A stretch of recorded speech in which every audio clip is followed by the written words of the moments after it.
tanggal 2 Hijriah 624 Masehi. Dan perang ini menjadi titik awal kemenangan bagi umat muslim.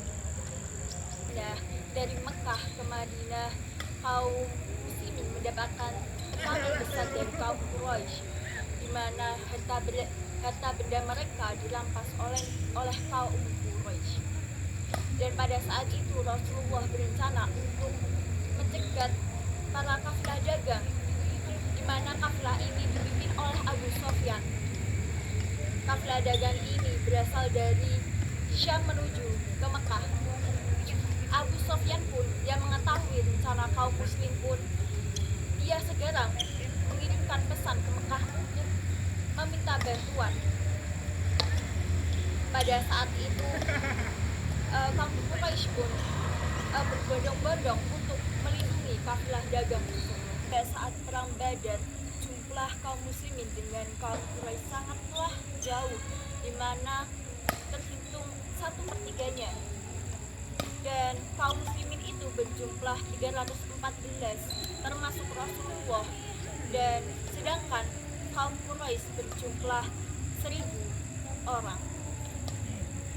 Dan kaum muslimin tersebut hanya tersedia 2 ekor kuda dan 70 unta dengan perlengkapan seadanya, dibanding dengan kaum Quraisy di mana terdapat 200 ekor kuda dan unta ratusan, dan dilengkapi dengan persenjataan yang sangat lengkap. Perang Badar ini terletak di Lembah Badar, di mana Lembah Badar tersebut terletak di 150 km arah barat daya kota Madinah. Lembah ini sangatlah strategis karena air menjadi sangat penting di lembah tersebut. Pada saat malam hari, Rasulullah dan para sahabat istirahat. Pada saat itu, Rasulullah berdoa dengan khusyuk kepada Allah, dan dia meminta bantuan untuk dilancarkan peperangan Badar ini. Peristiwa ini dijelaskan dalam surat Al-Anfal ayat 9.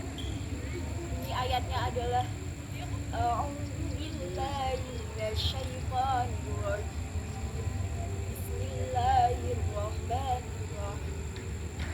Ittastaghitsu rabbakum fastajaba lakum anni mumiddakum bi alfin minal malaikati murdifin.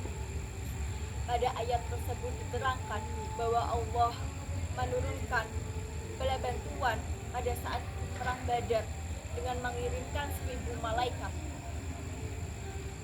Dan setelah turun ayat tersebut, Rasulullah memberitahukan dan menyemangati kaum muslimin. Akhirnya kaum kafir Quraisy mengalami kekalahan yang sangat besar, di mana 70 orang meninggal, termasuk tokoh penting yang di dalamnya seperti Abu Jahal, Umayyah, dan Utbah bin Rabi'ah, dan 70 orang lain ditawan. Sementara dari pihak kaum muslimin terdapat 14 orang yang meninggal sebagai syuhada. 14 kaum muslimin itu terdiri dari 8 dari kaum muhajirin, 6 dari kaum ansor. Dan pada saat itu kaum muslimin mendapatkan harta rampasan perang, dan harta tersebut dibagi rata sesuai dengan syariat Islam. Sekian dari kultum saya, maaf jika ada salah kata. Nun wal qalami wa ma yasturun. Wassalamualaikum warahmatullahi